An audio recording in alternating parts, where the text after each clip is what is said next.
লাহোরের রাস্তায় প্রতিদিনকার অজস্র ব্যস্ততায় মান্ধাতার আমলের মোটর বাইকে আজও অভিন্ন ছুটে যায় অসংখ্য। এরকম অসংখ্যর ভিড়ে বহু বছর আগে কোথাও নিশ্চয়ই লুকিয়েছিল সেই বাপ আর বেটা। সারাদিন তারা যে অক্লান্ত ছুটে বেড়াতো সেটার ঠিকুজি খুঁজে পাওয়া যেত সন্ধে বেলায়। ব্যাকগ্রাউন্ডে অনায়াসে বাজিয়ে দেওয়া যেত হিন্দি সুপারহিট সেই গানটা, যেটার বাংলা মানে বাবা বলে ছেলে নাম করবে, সারা পৃথিবী তাকে মনে রাখবে। একটা স্বপ্ন, স্বপ্নের নাম হওয়া দুনিয়া কাঁপানো এক ক্রিকেটার। জীবন কাঁপিয়ে দেওয়া দু একটা অঙ্ক না থাকলে দুনিয়া কাঁপানো হয়তো কঠিন। তেমনই একটা ঘটনা পাঞ্জাবের বয়সভিত্তিক দলগুলোতে থিতু হওয়ার আপ্রাণ চেষ্টায় যখন ব্যস্ত বাপ আর বেটা। বাবা আজম সিদ্দিকীর টানাটানি নিম্ন মধ্যবিত্ত সংসার, স্টেডিয়াম পাড়ায় খাবারের দাম চওড়া, দুপুরের লাঞ্চের বেলায় একটা প্যাকেটই কেনার সামর্থ্য। বাবর আজমের সামনে গিয়ে বলতেন মিথ্যে কথা, আমি দোকানে খেয়ে এসছি, নাও তুমি খাও। বাবর আজম একদিন দেখে ফেলে যে পয়সার অভাবে বাবা শুধু এক প্যাকেট খাবারই কিনতেন আর ছেলের সামনে এসে মিথ্যে কথা বলতেন প্রতিদিন। এরপর রোজ রোজ বাবর আজমও বলা শুরু করলেন, কিন থেকে খাইয়ে দিয়েছে, তুমি খেয়ে নাও বাবা। পৃথিবীর ইতিহাস সাক্ষী, পেটের খিদা এই পৃথিবীতে জন্ম দিয়েছে বহু বীরত্ব গাঁথা। সেই গাঁথাতে মিহি সুতোর বুননের মতো যেন নিখুঁত গাঁথনি বাবা ছেলের রোজ রোজ এই মিথ্যে বলা, যার পুরোটা মোড়ানো ভালোবাসায়। বাবাকে খাওয়ানোর জন্য ছেলের আর ছেলেকে খাওয়ার জন্য বাবা।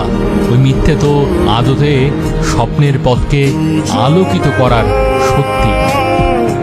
আরেকটা অঙ্ক, যখন বাবর আজম ডাক পেয়েছিল অনূর্ধ্ব 16 টিমে।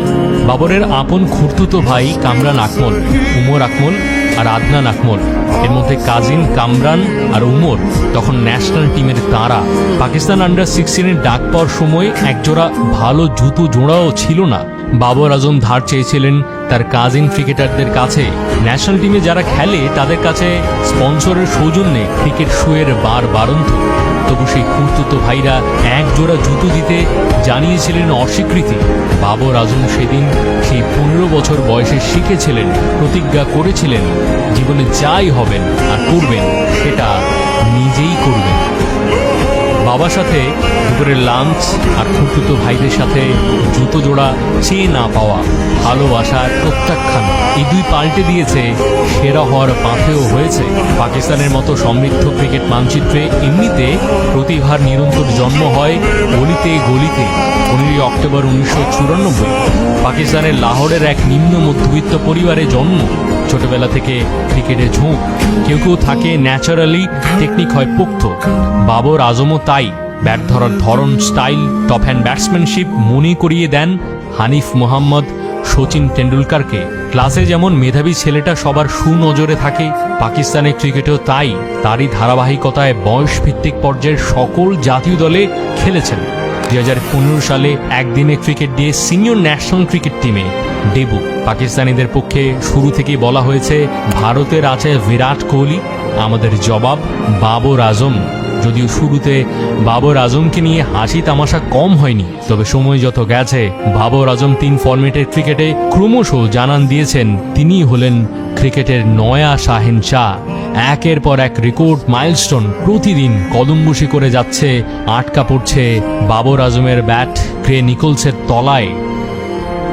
পাকিস্তানের মতো একটা দেশে যেখানে ঐতিহ্যগতভাবে রাজনীতিগতভাবে ষড়যন্ত্রের তীর্থস্থান, সেখানটায় জাতীয় ক্রিকেট দলের টিকে থাকা সহজ নয় মোটেও। হোক সেটা ক্যাপ্টেন্সি, পিএসএল এর টিম পাল্টানো, কয়েকটা ম্যাচের রান না পাওয়া অথবা টিম সিলেকশন। ষড়যন্ত্রের রাজধানী এমন ভূখণ্ডে থেকে ক্রিকেটের শাহেনশাহ হওয়ার যাত্রা এক অসম্ভব যাত্রা। যখন তখন বোর্ড, সাবেক ক্রিকেটার, হলুদ সাংবাদিক, আঞ্চলিকতা, নানান রকম বিদ্রোহ, বিরোধিতা আনাগোনা করে ফনা তুলতে থাকে স্বদেশী।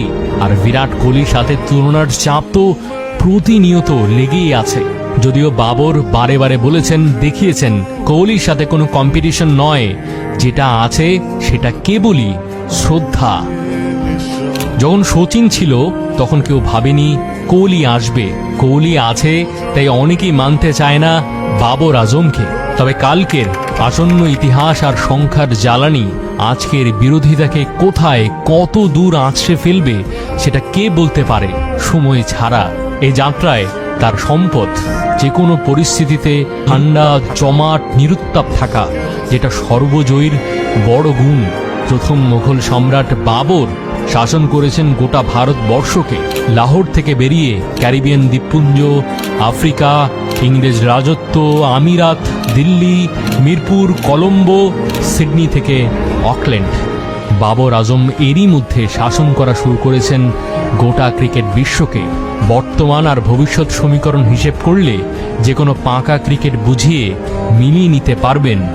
আজ, কাল অথবা পরশু বাবর আজমের এই শাসনে আত্মসমর্পণ করতেই হবে। ঘোরতর গাদ্দারকেও বাবরের মুগ্ধতার তরবারিতে বলি হওয়ার আগে বলে যেতে হবে, জাহাপনা বাবর আজম তুসি গ্রেট হো।